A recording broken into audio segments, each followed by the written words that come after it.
Please subscribe to The Deen Show. Follow us on our official Facebook and Twitter pages in the links below. Please also help support The Deen Show by making a donation in the link below. الحمد لله نحمده ونستعينه ونستغفره ونعوذ بالله من شرور أنفسنا ومن سيئات أعمالنا من يهده الله فلا مضل له ومن يضلل فلا هادي له وأشهد أن لا إله إلا الله وحده لا شريك له وأشهد أن محمدا عبده ورسوله يا أيها الذين آمنوا اتقوا الله حق تقاته ولا تموتن إلا وأنتم مسلمون يا أيها الناس اتقوا ربكم الذي خلقكم من نفس واحدة وخلق منها زوجها وبث منهما رجالا كثيرا ونساء واتقوا الله الذي تساءلون به والأرحام إن الله كان عليكم رقيبا يا أيها الذين آمنوا اتقوا الله وقولوا قولا سديدا يصلح لكم أعمالكم ويغفر لكم ذنوبكم ومن يطع الله ورسوله فقد فاز فوزا عظيما أما بعد إن أصدق الحديث كتاب الله وأحسن الهدي هدي محمد وشر الأمور محدثاتها وكل محدثات بدعة وكل بدعة ضلالة وكل ضلالة في النار. Indeed, all praise is for Allah. We praise Him, we seek His help, we beg for His forgiveness. We seek refuge with Allah the Almighty, the creator of mankind, the sustainer of mankind, the one who created you, me, the birds, the bees, the seven seas, the one who says kun fayakun, be and it is, the one who Jesus worshipped, the one who Abraham worshipped, the one who Moses worshipped and called people to worship, and the last and final messenger sent to man, the Prophet Muhammad sallallahu alaihi wasallam, called people to worship and have a relationship. We seek refuge with Him. He's the most loving, the most forgiving. And we seek refuge in Him from the evil within ourselves. We all have the capacity. We are born in original goodness. But we all have that capability to snap and to lose our patience, to do things that we shouldn't do, to transgress the limits of Allah. So we seek refuge in Allah from transgressing those limits, from the evil within ourselves, and the evil consequences of our evil actions. Whoever Allah, the Almighty, guides to the straight path, no one can misguide him. And whoever Allah subhanahu wa ta'ala, the Almighty, lets go astray, no one can guide them back except Allah. I bear witness in open testimony that there is nothing, no one, worthy of any act of worship. Not a man, not a woman, not the Benjamin, not the dollar, not the car, not the fashion, not the stick, not the stone, not the saint, not the angel. Nothing in creation is worthy of worship except the one who created creation. Is that simple and easy to understand? Yes, it is. It goes with the human nature. So we bear witness that nothing is worthy of worship except Allah. And we testify that Muhammad sallallahu alaihi wasallam, peace and blessings be upon him, is the last and final messenger sent to mankind. And this would automatically include, not exclude, leave out, every messenger that preceded him, that came before him. Just to name a few. Jesus, Moses, Abraham, Solomon, David, Ishmael, Isaac, and the list goes on. Allah subhanahu wa ta'ala, out of His love, God Almighty Allah, out of His love, He didn't leave us in the dark without guidance. He sent it because He loves us. He cares for mankind. Like some people would say that God, Allah, created the earth, but He's too busy to run it. Now, come on. It's like someone creating a ship and letting it sail on its own. Creating a business. Attributing something so ignorant, something foolish that no human being would do. Make a beautiful factory, can you imagine? Everything's running in place, it's ready, but then just abandon it. No, Allah didn't abandon His creation. And He sent these messengers, and we confirm that Muhammad is the final messenger, including all the other messengers that were sent for a particular time, Muhammad being to the end of time, and we have everything we need in His example, in His Sunnah. We have the Quran, as I said, The Prophet ﷺ would always say, O Muslims, you must know that the best of speech is the speech of Allah. That's the verbatim word of Allah, of God, speaking to you directly. Qul huwallahu ahad. Say, he didn't even leave this out. Say he is Allah, the one and only, the absolute, the eternal. He begets not, nor is he begotten. And there's nothing like unto him. It's direct speech to you. There's nothing, you don't have to look anywhere else in the world. You will not find a book like the Quran. And you will not find anyone's life more authentically preserved and recorded. It would only be fair. If it was to the end of time, it would have to be. And you had people inside his house who lived with him, watching him, asking those intimate questions. Then outside his house, people are watching him. It's like a nighttime, daytime reality show, cameras, eyes all over. And then we have his Sunnah there for us today. And even after, shortly after some time, the Messenger of Allah, peace and blessings be upon him, passed.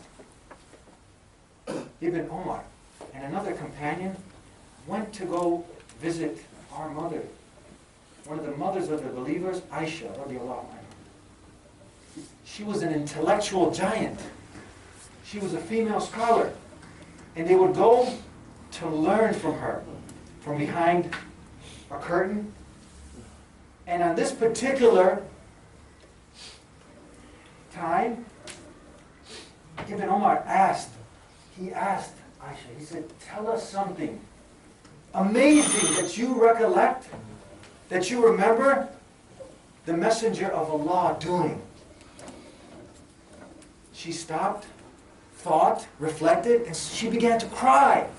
She's crying. Why is she crying? Because she was traumatized? Because there's two types of crying. When you think of someone, and they just brought trauma to your life. Can you understand me? Trauma! Oh man, pain! They brought horror into your life. So you start crying out of the pain that they brought. And this by itself, you have a lot of opponents to Islam. If they would just come to the Quran, forget about even though, if they would just be true with themselves and ask the Creator for guidance, He would guide them.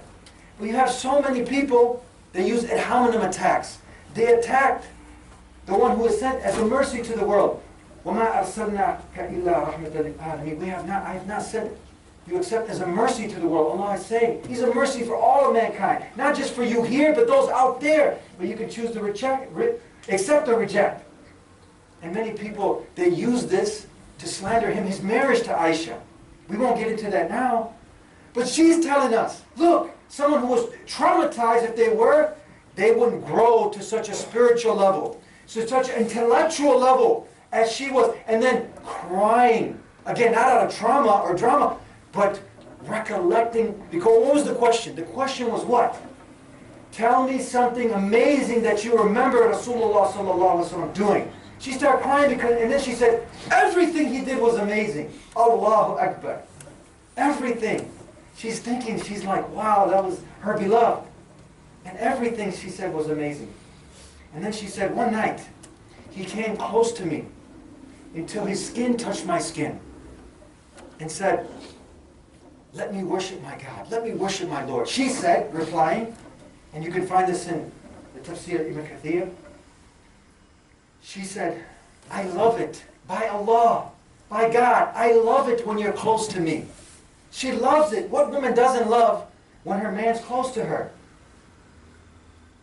But she said, I love it also when you worship your Lord. So many benefits can be derived here for the young ones, male and females, who are about to get married. We can see finding someone who's going to love it when you worship your Lord. That we know why usually someone is married. But putting the deen and akhlaq first and foremost. Like she said, I love it when you worship your Lord. Not getting married tomorrow, the young bucks. And now you're just worried about beauty. There's a place for that, of course. But now you forget about deen, and she's just worried about the bling bling, the car, the big house. She don't care or not if you worship your Lord. She's not sprinkling water on you at Fajr. There's no peace in the house. It's all dunya. No. When you have someone who loves it when you worship your Lord, that should equal tranquility and peace in the house. And same thing for the sisters.